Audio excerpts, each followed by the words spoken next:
Did you know that in 1692, something fascinating happened that can be linked to the just world hypothesis? In Salem, Massachusetts, the infamous Salem witch trials took place. The villagers believed that those accused of witchcraft deserved their punishment, as they must have done something wrong to bring this misfortune upon themselves. This mindset is a prime example of the just world hypothesis at play. The just world hypothesis is the belief that people get what they deserve in life.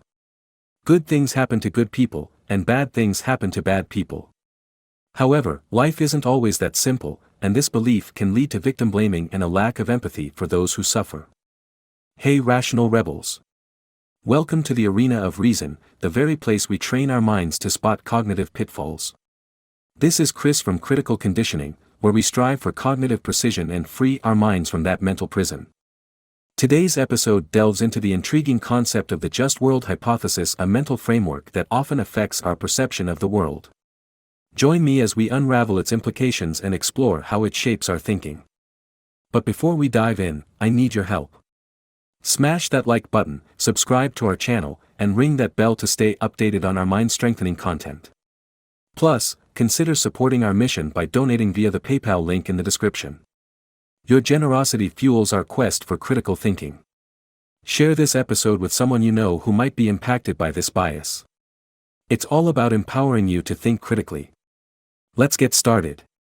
One of the foundational studies on the just world hypothesis was conducted by Melvin Lerner in the 1960s.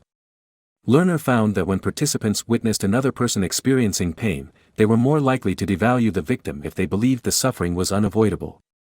This study demonstrated the psychological need for people to maintain a belief in a just world, even at the expense of the suffering individual. Another study on the just world hypothesis was conducted by researchers at the University of California, Berkeley. They found that people who strongly believed in a just world were more likely to blame victims of crime and to support harsher punishments for criminals. This research highlights the potential negative consequences of the just world hypothesis on society's treatment of victims and offenders. Now, let's look at some real-world examples that demonstrate the just world hypothesis in action. 1. The Great Depression. Many people blamed the unemployed for their own misfortune, believing that they were lazy or had made poor choices, rather than recognizing the larger economic factors at play. 2. The response to natural disasters. Victims of natural disasters are often seen as deserving their fate, with some people attributing their suffering to their lifestyle or location choices. 3. The AIDS epidemic. In the early years of the AIDS epidemic, some people believed that those who contracted the disease were morally deficient and deserving of their illness.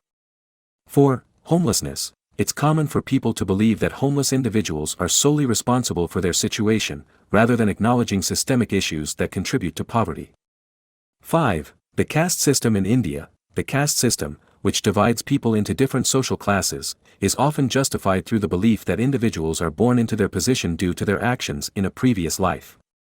6. Victim blaming in sexual assault cases. Survivors of sexual assault are often blamed for their own victimization, with people believing they must have done something to provoke the attack. 7. Wage inequality. Some people argue that those who earn lower wages deserve their situation because they lack ambition or skills, ignoring external factors such as discrimination and systemic barriers. To spot the just world hypothesis at play, pay attention to when you or others attribute a person's misfortune to their own actions or character, without considering the wider context.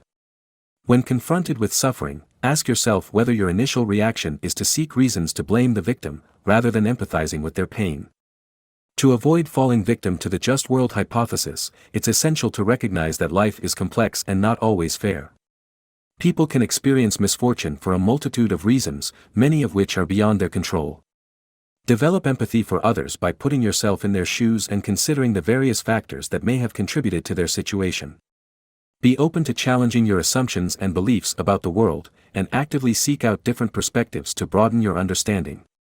The just world hypothesis is a powerful cognitive bias that can have significant consequences for how we perceive and treat others. By being aware of this bias and actively working to counteract it, you can cultivate empathy, understanding, and a more accurate perception of the world around you. So the next time you hear about someone's misfortune or suffering, remember to pause and consider the complexities of life, rather than jumping to conclusions based on the just world hypothesis. In conclusion, the just world hypothesis is a pervasive cognitive bias that affects how we perceive and interact with others. It's crucial to recognize this bias, as it can lead to victim blaming, lack of empathy, and an inaccurate understanding of the world. By being aware of the just world hypothesis and actively working to counteract it, we can foster a more compassionate and understanding society. Remember, the world is not always just, and bad things can happen to good people. By staying vigilant, we can challenge our own beliefs and assumptions, and strive to make the world a more empathetic and supportive place for all. As we conclude our journey into the world of the just world hypothesis, remember that knowledge is the key to unlocking your critical thinking potential, rational rebels. Strengthening your analytical skills and honing your reasoning abilities empowers you to navigate life's complex landscapes with clarity. Now, I want to challenge you, our incredible community, to think of someone you know who might have fallen victim to this bias. Sharing this video with them could be a transformative experience. Let's spread the power of critical thinking together. Before we part ways, don't forget to show your support for our mission. Like this video, subscribe to our channel, and ring that notification bell to stay engaged in our mind-strengthening journey. But here's something special: consider making a donation via the PayPal link in the description. Your support fuels our dedication to empowering minds.